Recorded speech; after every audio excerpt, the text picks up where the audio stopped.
No, please, stop it. I beg you, stop it. This is not fair. It's not fair. Stop it, please.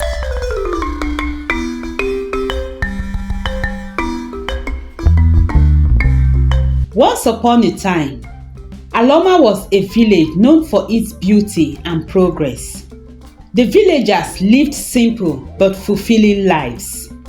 Among them was Prince Olisa, a kind-hearted young man who loved nature more than the luxuries of his palace. He often spent his days wandering through the village gardens, admiring the flowers and trees. One day, while exploring the village, Prince Olisa stumbled upon an orphan girl named Isioma.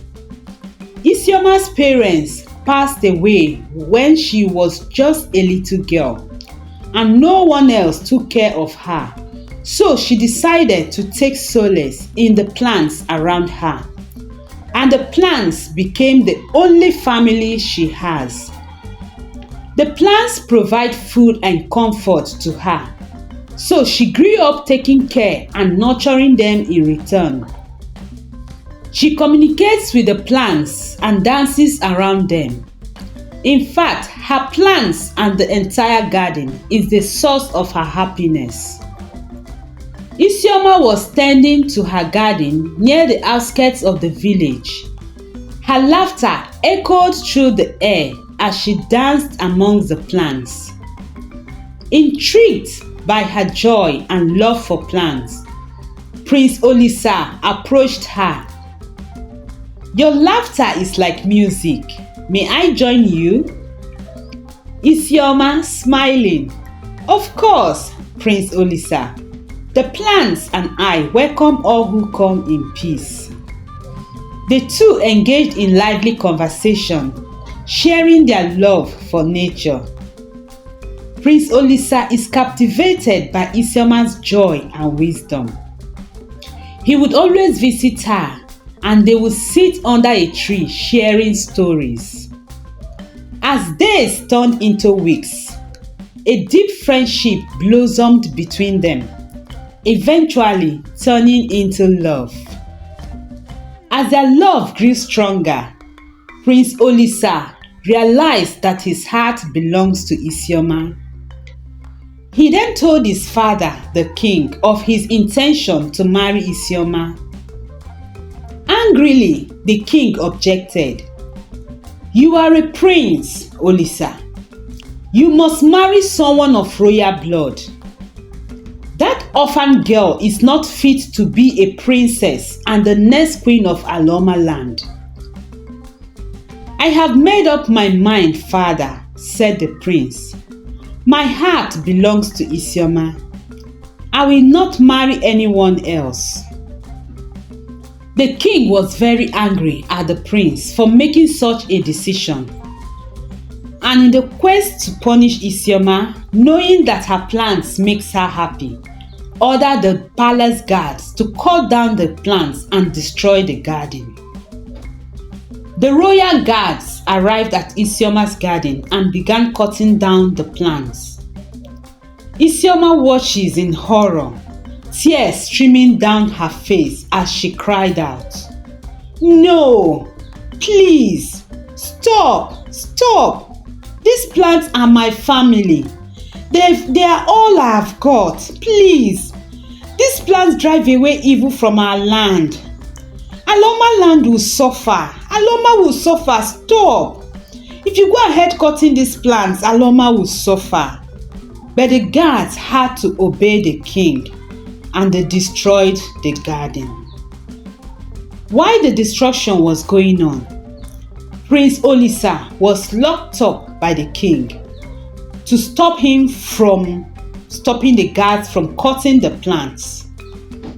The prince, however, found his way out, but by the time he got to the garden, the deed was already done. He was so furious, but he knew that he had to console Isioma. So he held her close to him as she weeps. "I am sorry, Isioma. I promise I will make this right. I will not rest until I make sure that your garden is restored. Isioma told him not to do anything. She told him that Aloma land would soon start seeing the consequences of the king's action. Isioma wept and mourned her plans for days, and she refused to see the prince. As days passed, Aloma land began to experience dryness. Crops withered, rivers began to dry up, and the villagers began to fall sick. The once joyful atmosphere turned sober. Cutting down Isioma's garden indeed has brought calamity to Aloma land. Isioma, so heartbroken, packed the remains of her plants and decided to leave the village. As she stood at the village edge, ready to leave, Prince Olisa tries to stop her. Isioma, please don't go. The village needs you. No, my prince, said Isioma. I must go. I must find a place where my plants and I can be at peace. The villagers, desperate for relief, gathered and pleaded with the king. He realizes his grave mistake and approaches Isioma. Isioma, I was wrong, said the king. Please forgive me and save our village. Isioma calmly replied, Your Majesty, the plants were not just my family, but the village guardians. They protect us from illness and evil. That is why when other villages are going through different forms of diseases, Aloma is protected and spared. I discovered this when I went to take refuge in the plants after my parents passed away, and I made the plants my family. Isioma went ahead to explain how she cared and nurtured the plants and dances for them as well. While she dances, she pleads with the plants to release healing energies that kept the village safe. This is why no one in Aloma land has fallen sick since she made the plants her family. The king, astonished by Isioma's story, then ordered that a large plot of land be given to Isioma to restore her garden. Villagers helped her plant new seedlings, and slowly the village begins to recover. With the village united in support, Isioma replanted her beloved garden.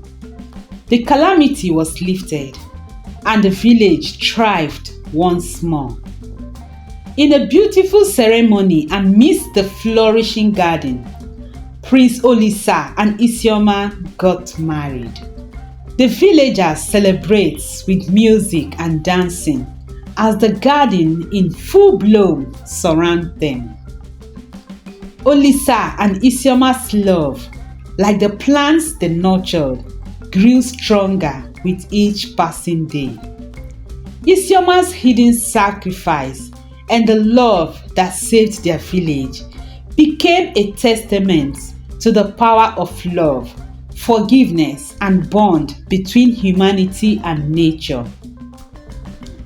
The story teaches the importance of compassion, humility, and the acceptance of others, regardless of their background or status. It also emphasizes the value of forgiveness and the interconnectedness of humanity with nature. Additionally, it shows the consequences of arrogance and the importance of recognizing and rectifying one's mistake. Remember, true strength lies in love and forgiveness. Hope you enjoyed the story. Subscribe for more. Also like and share with your friends. See you in my next video for another interesting story. Remain blessed.